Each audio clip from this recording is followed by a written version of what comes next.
Welcome to this series of final term preparation. ये final term की preparation series की video है। Complete series इस चैनल के ऊपर अपलोड की जा रही है और आज की वीडियो के अंदर आपको MGT 510 की फाइनल टर्म की प्रिपरेशन के लिए इम्पॉर्टेंट पॉइंट्स और सॉल्व MCQs करवाए जा रहे हैं। तो शुरू करते हैं आज के इस ट्यूटोरियल को। पहले आपको इम्पॉर्टेंट पॉइंट्स करवाए जा रहे हैं, उसके बाद आपको सॉल्व MCQs करवाए जाएंगे ताकि आपके कॉन्सेप्ट भी क्लियर हो सकें। तो कस्टमर फोकस की अगर हम बात करते हैं तो टॉप मैनेजमेंट को इंश्योर करना चाहिए कि जो कस्टमर रिक्वायरमेंट्स है उनको डिटरमाइन किया जाए और पूरा किया जा सके एम के साथ, इस एम के साथ कि कस्टमर की जो सेटिस्फेक्शन है उसको बढ़ाया जा सके।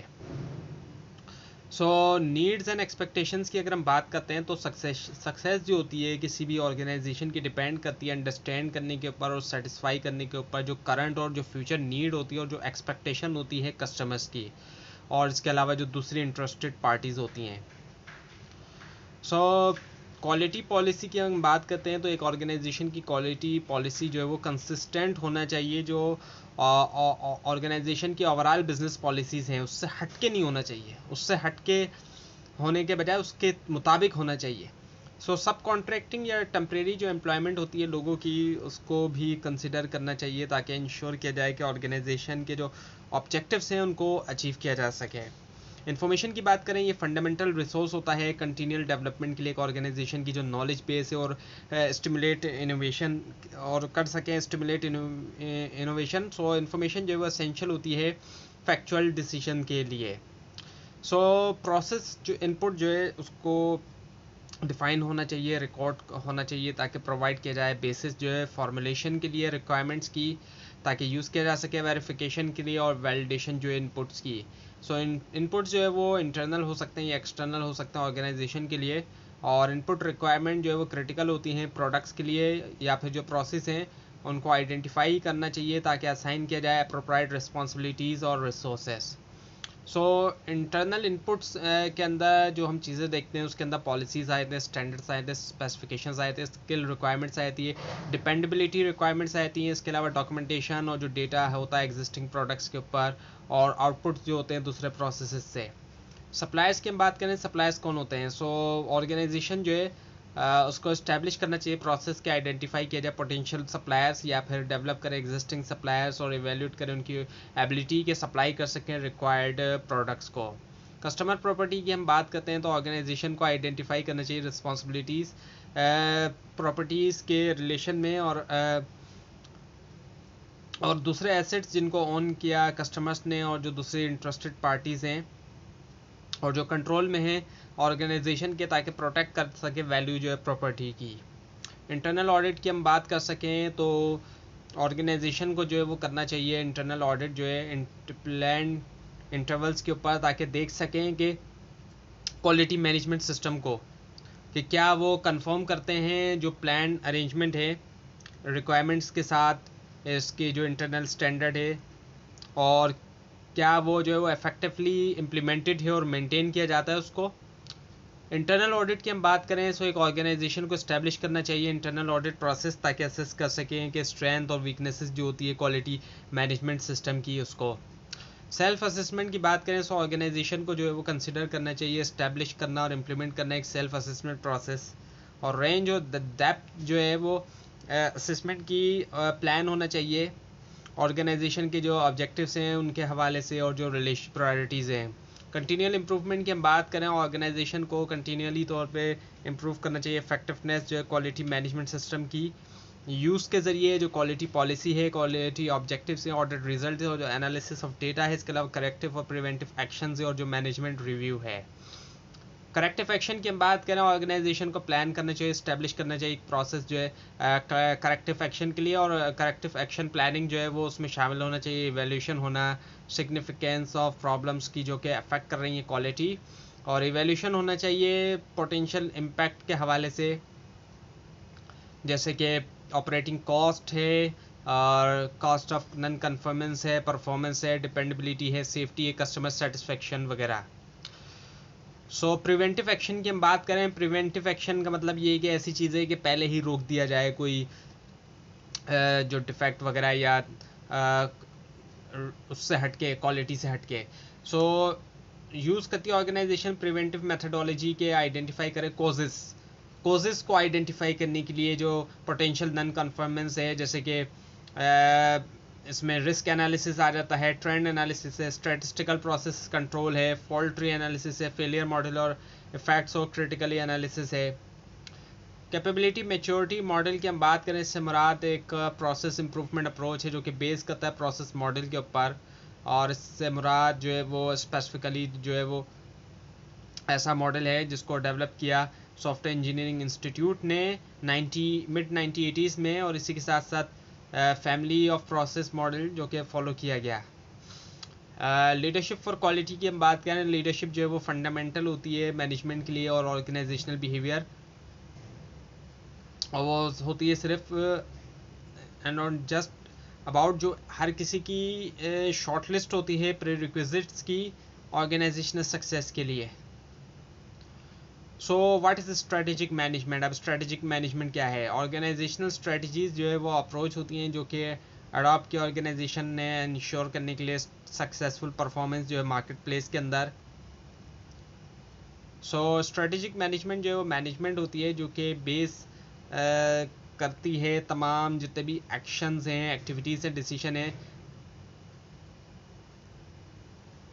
और वर्कफोर्स की हम बात करें, सो वर्कफोर्स लाजमी तौर पे उसको डेवलप करना चाहिए। ऑनरशिप जो है क्वालिटी प्रोसेस की ऑनरशिप और एम्पावरमेंट जो है वो देती है एम्प्लॉय को राइट कि उनके पास वॉइस हो, एक आवाज़ हो डिसाइड करने में कि क्या ज़रूरत है होने की और कैसे जो है किया जाए। सो फ्लो चार्ट्स की हम बात करते हैं, तो फ्लो चार्ट जो है वो पिक्चर होती है प्रोसेस की जो कि शो करता है सीक्वेंस ऑफ स्टेप्स जिनको परफॉर्म किया गया, और ये जो है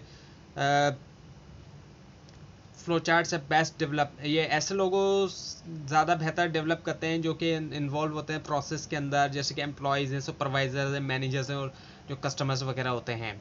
चेक शीट्स की हम बात करते हैं, ये जो टूल्स होते हैं ये मदद करते हैं डेटा कलेक्शन में, और जब डिसाइड किया जा रहा है प्रोसेस को क्या कलेक्ट करे डेटा, लाजमी तौर पे पूछना चाहिए कुछ बेसिक क्वेश्चन, जैसे कि what questions are we trying to answer, किस तरह के क्वेश्चंस हम ट्राई कर रहे हैं आंसर देने के लिए, किस तरह का डेटा हमें ज़रूरत होगी आंसर देने के लिए क्वेश्चंस का। और हिस्टोग्राम्स की बात करें, एक ग्राफिकल रिप्रेजेंटेशन होती है जो वेरिएशन आती है सेट ऑफ डेटा में, ये शो करता है फ्रीक्वेंसी या फिर नंबर ऑफ ऑब्जर्वेशन जो एक पार्टिकुलर वैल्यू की या फिर with in a specified group के अंदर। कॉज एंड इफेक्ट डायग्राम्स की हम बात करें, तो जो मोस्ट यूजफुल टूल होता है आइडेंटिफाई करने के लिए कॉजेज प्रॉब्लम्स के, वो कॉज एंड इफेक्ट डायग्राम होता है। ये फिश बोन या इशिकावा डायग्राम भी इसको कहा जाता है। ये असल में फिश बोन की तरह दिखाई देती है, इसी वजह से इसको फिश बोन डायग्राम जो है वो कहा जाता है। और इसका नाम जो पड़ा इशिकावा डायग्राम, वो जापानीज़ क्वालिटी एक्सपर्ट की वजह से इसका नाम इशिकावा डायग्राम बन गया, जिन्होंने पॉपुलराइज किया इस कॉन्सेप्ट को। So cause and effect diagram simply जो है वो ग्राफिकली तौर पर रिप्रेजेंट किया जाता है, एक आउटलाइन है जो कि चेन दिखाती है हमें कॉजेज और इफेक्ट्स की, जो कॉज हैं और इफेक्ट्स हैं उसकी चेन हमें दिखाई देती है। स्केचर डायग्राम होती है जो कि इलस्ट्रेट करती है रिलेशनशिप्स जो है वेरिएबल्स के दरमियान, जैसे कि परसेंटेज जो होती है कि इंग्रेडिएंट्स की एलॉय के अंदर, और इसके अलावा जो हार्डनेस होती है एलॉय की, या फिर जो नंबर ऑफ एम्प्लॉय एरर्स हैं और जो ओवर टाइम वर्कड है। टिपिकली वेरिएबल रिप्रेजेंट करते हैं पॉसिबल कॉजेज और एक जो इफेक्ट हासिल किया गया कॉज एंड इफेक्ट डायग्राम से। क्रॉस फंक्शनल टीम्स की हम बात करते हैं, तो क्रॉस फंक्शनल टीम जो है वो यूनिक नहीं होती टोटल क्वालिटी के लिए, और ये कॉमनली इनको यूज़ किया जाता है न्यू प्रोडक्ट डेवलपमेंट में। और इसमें क्या होता है कि डिफरेंट फंक्शनल एरियाज से लोग शामिल होते हैं। वर्चुअल टीम्स होती हैं, एक ऐसा ग्रुप होता है जो कि लोग आपस में मिलकर काम करते हैं, लेकिन जोग्राफिकली तौर पे वो एक साथ नहीं बैठे होते हैं, यानी कि दूर दूर बैठे होते हैं, दूर दूर इलाकों में, इवन के डिफरेंट कंट्रीज़ में भी बैठे हो सकते हैं। तो ये जो है जाहिर बातें मिलते हैं कुछ टेक्नोलॉजीज़ का यूज़ करते हुए, जैसे कि टेलीफोन है, फैक्स है, शेयर डेटा बेसिस है, सॉफ्टवेयर सिस्टम है, और आज के दौर में इंटरनेट वगैरह के ज़रिए जाहिर बातें इस तरह की टीम्स काफ़ी कॉमन देखने में आती हैं। कम्युनिकेशन की हम बात करें, कम्युनिकेशन है क्या? अब कम्युनिकेशन एक प्रोसेस होता है किसी भी टीम के लिए, ताकि इम्प्रूव करें क्वालिटी, और स्टीयरिंग कमिटीज़ कम्युनिकेट करती है प्रायोरिटीज़ जो है एम्प्लॉयज़ के साथ। सो कम्युनिकेशन जो है बहुत इंपॉर्टेंट है, और इसमें इंफॉर्मेशन ट्रांसफ़र की जाती है एक शख्स से दूसरे शख्स तक, एक ऑर्गेनाइजेशन से दूसरी ऑर्गेनाइजेशन तक, एक जगह से दूसरी जगह तक। और इसी के ज़रिए ज़ाहिर बात है क्वालिटी को भी इम्प्रूव किया जाता है, क्योंकि जब अच्छी तरह से कम्युनिकेट किया जाएगा, इन्फॉर्मेशन पहुंचेगी, तो ही पता चलेगा कि क्या रिक्वायर्ड है, एक्चुअली क्या रिक्वायरमेंट है कस्टमर की भी, और किस तरह की प्रोडक्ट जो है वो क्वालिटी प्रोडक्ट होती है। सो कम्युनिकेशन से ही पता चलता है, अगर अच्छी कम्युनिकेशन होगी। सो मेंबर्स जो होते हैं प्रॉब्लम सॉल्विंग टीम्स के, वो कम्युनिकेट करते हैं आपस में, और उनके जो साथ में उनके जो इंटरनल और जो एक्सटर्नल कस्टमर होते हैं। कोऑर्डिनेशन की हम बात करें, सो एक दूसरा की प्रोसेस जो है वो है कोऑर्डिनेट करना टीम वर्क का दूसरी टीम्स के साथ और डिपार्टमेंट्स के साथ ऑर्गेनाइजेशन में। टीम जो है वो आइसोलेशन में ज़ाहिर बात है काम नहीं कर सकती अकेले, ऐसा नहीं है कि कोई एक टीम अकेले ही काम कर रही है, बल्कि मेंटेन करती है अच्छे रिलेशन जो है आउटसाइड टीम, यानी कि टीम से बाहर भी। सो ये भी एक अच्छा क्राइटेरिया होता है टीम की इफेक्टिवनेस का। अब कॉन्सेप्ट ऑफ नॉलेज मैनेजमेंट की बात करते हैं। नॉलेज जो है वो ह्यूमन कैपेसिटी है कि लिए जाए इफेक्टिव डिसीजन और एक्शन जो है वैरिड और अनसर्टेन कंडीशंस में, ऐसी कंडीशन में जो बिल्कुल ही गैर यकीनी किस्म की हैं। सो लर्निंग ऑर्गेनाइजेशन की हम बात करें, ऑर्गेनाइजेशन डिफरेंट तरह की होती है लर्निंग ऑर्गेनाइजेशन। सो एक इंडिविजुअल को भी ज़ाहिर बात है लर्न करना चाहिए। अगर कोई इंडिविजुअल ये कहे कि अब मेरी एजुकेशन कंप्लीट हो गई या मेरे पास बहुत नॉलेज है और अब मुझे कुछ लर्न करने की ज़रूरत नहीं है, तो वहीं पे उस इंडिविजुअल का ज़ाहिर बात है एक डिक्लाइन जो है वो देखने में आता है हमें। सो ऑर्गेनाइजेशन को भी लर्न करना चाहिए, और ऑर्गेनाइजेशन भी अगर स्टैटिक हो जाए, लर्निंग इन्वायरमेंट ना हो वहाँ पर, तो ऑब्वियसली बात है ऐसी ऑर्गेनाइजेशन भी डिक्लाइन की तरफ जाती हैं। सो प्रोफेसर पीटर सेंजे जो कि MIT के थे, मैसाचुसेट्स इंस्टीट्यूट ऑफ टेक्नोलॉजी के, इन्होंने पोर्ट्रे किया ऑर्गेनाइजेशनल लर्निंग को as a go beyond the mere capture of knowledge to include gaining a deeper and complete understanding of how things work. तो इन्होंने जो है वो एक बताया कि ऑर्गेनाइजेशनल लर्निंग जो है वो उससे बाहर है कि सिर्फ जो है वो कैप्चर किया जाए नॉलेज, और जिसके अंदर जो है वो शामिल होता है कि हासिल करना डीपर और कंप्लीट अंडरस्टैंडिंग कि कैसे चीज़ें वर्क करती हैं। तो इससे बियॉन्ड, इससे भी आगे जा कर है वो। तो अब आपके सामने MCQs हैं, सॉल्व MCQs करवाए जा रहे हैं। सो क्वालिटी जो अप्लाई की जाती है इनमें से कौन सा एस्पेक्ट के ऊपर ऑर्गेनाइजेशन के, वो है प्रोडक्ट, सर्विस एंड पीपल। इन तीनों के लिए क्वालिटी जो है वो ज़रूरी है। तीनों ही में क्वालिटी होना चाहिए, प्रोडक्ट में भी, सर्विस में भी, और जो लोग हैं वो भी क्वालिटी वाले लोग हों, क्वालिटी वाला काम करते हों। उसके बाद इनमें से कौन सा मॉडल रिफ्लेक्ट करता है ऑर्गेनाइजेशनल के प्रोसेसेस, जो कि बिगनिंग होते हैं सप्लायर के साथ और एंड होते हैं कस्टमर के साथ, वो है टोटल क्वालिटी मॉडल। यानी कि हर जगह क्वालिटी है, सप्लायर के साथ भी क्वालिटी वाला, मतलब क्वालिटी वाला सप्लायर होगा, और कस्टमर को भी फिर क्वालिटी वाली सर्विसेज और प्रोडक्ट प्रोवाइड की जाएंगी। उसके बाद इनमें से किस ऑप्शन से मुराद ये के quality for achievement of TQM, वो है एवरीवन इन ऑर्गेनाइजेशन। TQM यानी कि total quality organisation, sorry total quality management में हर किसी को शामिल किया जाता है ऑर्गेनाइजेशन के अंदर। उसके बाद ये कि जो न्यू पैराडाइम है इसके अंदर मैनेजर्स जो है वो देखते हैं एरर को as which one of the following, इनमें से किसके तौर पर, वो है एन अपॉर्चुनिटी, एक अपॉर्चुनिटी के तौर पर जो है वो देखते हैं। उसके बाद ये whose concepts are refers to statistical quality control, इनमें से किसके कॉन्सेप्ट से मुराद स्टैटिस्टिकल क्वालिटी कंट्रोल हैं, जिसको SQC कहा जाता है, वो है शिव हार्ट्स इनका नाम। उसके बाद इनमें से कौन से ऑपरेशंस जो है great deal of variation can occur, यानी कि बहुत सी जो है वो वेरिएशंस आ सकती है, इनमें से किस ऑपरेशन के अंदर ऐसा होता है। मैन्युफैक्चरिंग में हो सकता है, बहुत सी वेरिएशंस जो है वो आ सकती है। और उसके बाद इनमें से किस वॉर के दरमियान ऐसा हुआ कि डेमिंग ने जो है, प्रोफेसर एडवर्ड डेमिंग ने जो है वो सिखाया क्वालिटी कंट्रोल कोर्सेज जो है नेशनल डिफेंस एफर्ट के तौर पर। सो वो वर्ल्ड वॉर 2 के दरमियान ऐसा जो है वो हुआ। और उसके बाद इनमें से कौन सा जो है वो ऑप्शन डिपिक्ट करता है फीचर जो कि डायमेंशन ऑफ क्वालिटी, वो है ability to repair a product, एक प्रोडक्ट को रिपेयर करने की एबिलिटी। उसके बाद मेजोरिटी जो होती है एडवर्टाइजर्स की अपील करते हैं पब्लिक को, इनमें से किस बेस के ऊपर, वो होती है क्वालिटी ऑफ प्रोडक्ट की बेस के ऊपर। उसके बाद वॉर के बाद डेमिंग को इन्वाइट किया गया था कौन से कंट्री के अंदर, जापान के अंदर जो है वो इनको इन्वाइट किया गया था। उसके बाद ये किसने डेवलप किया क्वालिटी डिप्लॉयमेंट फंक्शन, वो किया था वाई एकाउ ने किया था डेवलप्ड। उसके बाद ये what is the other name used for Deming cycle की अगर हम दूसरा नेम देखते हैं तो वो क्या है, वो है शिव हार्ट साइकिल का नेम। उसके बाद ये व्हाट इज द रिलेशनशिप क्या है, इशिकावा और डेमिंग इन दोनों के दरमियान स्टूडेंट और टीचर का जो वो रिलेशनशिप है।